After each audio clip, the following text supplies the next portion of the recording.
ఓటీటీలోకి సరికొత్త కంటెంట్తో సినిమాలు వెబ్ సిరీస్లు అయితే వచ్చేస్తున్నాయి. ప్రేక్షకులకు కొత్త తరహాలో కంటెంట్ చూపించడానికి మేకర్స్ తమ వంతు ప్రయత్నాలు అయితే చేస్తున్నారు. కానీ ఒకే జోనర్లో బోర్ కొట్టించకుండా మిగతా ఎలిమెంట్స్ని కూడా మిక్స్ చేస్తున్నారు. అయితే ఇప్పుడు మనం చెప్పుకోబోయే వెబ్ సిరీస్ 1990లో ఉండే ముంబై అండర్ వరల్డ్ మాఫియాకి బ్యాక్డ్రాప్లో వచ్చిందనమాట. సో ఈ సిరీస్ క్రైమ్, యాక్షన్, గ్లామర్ వంటి జోనర్లతో తెరకెక్కింది. సో ఈ వెబ్ సిరీస్ పేరేంటి, ఎందులో స్ట్రీమింగ్ అవుతోంది అనేది చూసేద్దామా? So welcome to shoot and show. నేను మీ ప్రిన్స్ విజయ్ని.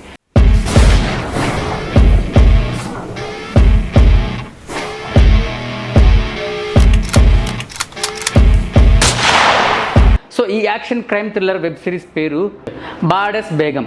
సో ఇది 2025లో విడుదలైంది. ఈ హిందీ సిరీస్కి తబ్రేజ్ ఖాన్ దర్శకత్వం అయితే వహించారని చెప్పుకోవచ్చు. సో ఇది నిజ జీవిత సంఘటనల ఆధారంగా రూపొందించింది. సో ఈ సిరీస్ దివ్య అగర్వాల్, అక్షయ డోగ్రా, అంకిత్ గేరా మరియు తబ్రేజ్ ఖాన్ ప్రధాన పాత్రలు అయితే ఇందులో అయితే నటించారనమాట. సో ఇది ముంబై అండర్ వరల్డ్లో సెట్ చేయబడిన ఒక గ్రిట్టి డ్రామాటిక్ స్టోరీ అని చెప్పుకోవచ్చు.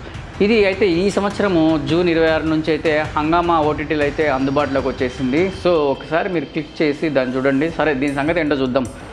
ఊర్వశి రాజ్ అనే లోయర్ మిడిల్ క్లాస్ మహిళ ముంబైలో ఎలాగైనా పైకి ఎదగాలని బలమైన ఆశయంతో ఉంటుంది. ఆమె ఇప్పుడు తన లక్ష్యాన్ని సాధించడానికి ఎటువంటి రిస్క్ తీసుకోవడానికైనా సిద్ధపడుతుంది. ఆమె జీవితం జాకీ అనే వ్యక్తిని కలిసి తర్వాత అనూహ్యంగా మారుతుందన్నమాట. అతను ఆమెను ముంబై అండర్ వరల్డ్లోకి ప్రమాదకరమైన ప్రపంచంలోకి లాక్కెళ్తాడు. ఈ ప్రపంచంలో ఊర్వశి తన తెలివి, అందం వ్యూహాత్మకంగా ఉపయోగించి ఒక గ్యాంగ్స్టర్కి అయితే దగ్గరవుతుంది. సో అడ్డు వచ్చిన వాళ్ళందరినీ తొలగించి చివరికి ముంబై అండర్ వరల్డ్లోని అందరినీ భయపెట్టే డాన్గా అయితే మారుతుందన్నమాట. సో ఊర్వశి ప్రయాణం మోసం, రక్తపాతం, ద్రోహంతో నిండి ఉంటుందన్నమాట. సో ఆమె తన లక్ష్యాలను సాధించడానికి ఎటువంటి జాలి, దయ లేకుండా ముందుకెళ్తూ ఉంటుందన్నమాట. కానీ ఆమె సాధించాలనుకునే మనస్తత్వం ఆమె జీవితాన్ని అస్తవ్యస్తంగా మారుతుంది. ఆమె అంతర్జాతీయ అండర్ వరల్డ్ వ్యాపారంలో మరింత దూరం వెళ్తుంది. ఇది చాలా ప్రమాదకరమైనదిగా ఉంటుందన్నమాట.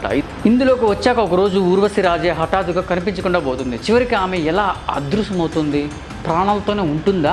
మాఫియాని ఆమె ఎలా శాసిస్తుంది అనే ప్రశ్నలు మీరు తెలుసుకోవాలంటే ఈ వెబ్ సిరీస్ మీరు ఖచ్చితంగా మిస్ కాకుండా చూడండి అబ్బా. సో ఇలాంటి ఇంట్రెస్టింగ్ మాఫియా డాన్స్ సినిమాలు మీరు చూడాలనుకుంటే మన షూట్ అండ్ షోని సబ్స్క్రైబ్ చేయండి, అలాగే లైక్ చేయండి, షేర్ చేయండి. ఇలాంటి మరెన్నో రివ్యూస్ కోసం మేము ఎందుకు వస్తాం. This is Prince Vijay. Bye.